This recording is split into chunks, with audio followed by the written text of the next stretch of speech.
هنعمل النهاردة بوري سنجاري بخلطة، لو جربتيها بجد هتدمنيها.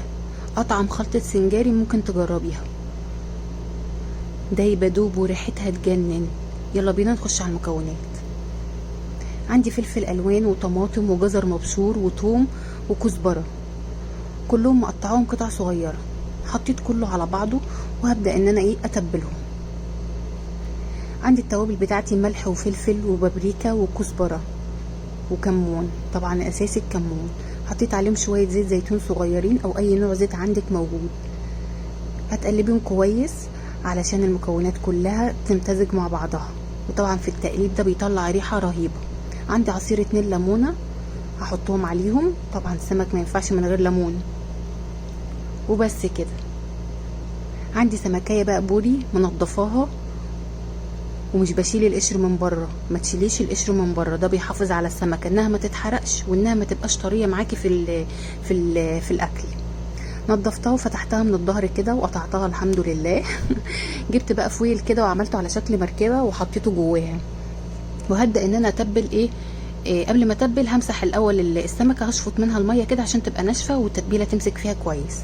وهبدا ان انا اتبل السمكه وهي كده من قبل ما احط عليها الخلطه، عشان اللحم بتاعها يبقى طعمه مملح وطعمه متبل ومبهر. حطيت رشه ملح وحطيت رشه كزبره ورشه كمون ورشه بابريكا، وبس كده. سهله جدا وبسيطه ومش محتاجه اي حاجه، بس الخلطه دي هتعتمديها بجد بعد ما تجربيها. طبعا دخلت كده عند الراس، انا مش بشيل الراس، انا بحب اكلها الصراحه، انا في الاسماك بالذات. بس بقى هبدأ احط عليها فرع روزماري كده اخضر عندي، بيديها ريحة رهيبة بجد، بتاخد السمكة في حتة تانية خالص. لازم تجربيها بجد. هوزعه كده عليها في كل الاماكن وهدخل في الراس. طبعا الراس انا منضفاها وهي فاضية من جوه خالص. بس بقى وهبدأ احط عليها السلطة اللي احنا عملناها. وزعي بقى في كل مكان كده، خلي كل مكان على السلطة على السمكة فيه. وتنزلي برضو مية السلطة اللي نزلت منها، لانها كلها توابل وكلها بهارات من اللي احنا حاطينها، بتديها طعم جميل.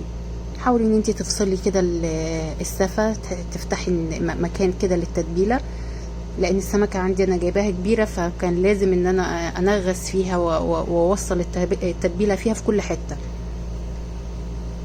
بس كده خلاص. هبدأ ان انا انقلها في صينية وهدخلها في فرن سخن على درجة حرارة 200 على الارضية تحت. وبعد ما تستوي من تحت هبدأ ان انا احطها على الشواية من فوق تاخد لون. بعد ما طلعت هنا بقى، انا بجد مش هقدر اوصف لك الريحة عاملة ازاي. ريحتها رهيبة وطعمها لذيذة جدا ودايبة دوب.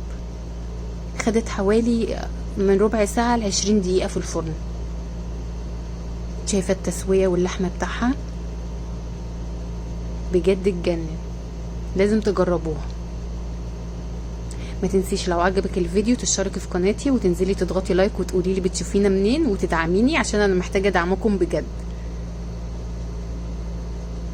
وبس كده.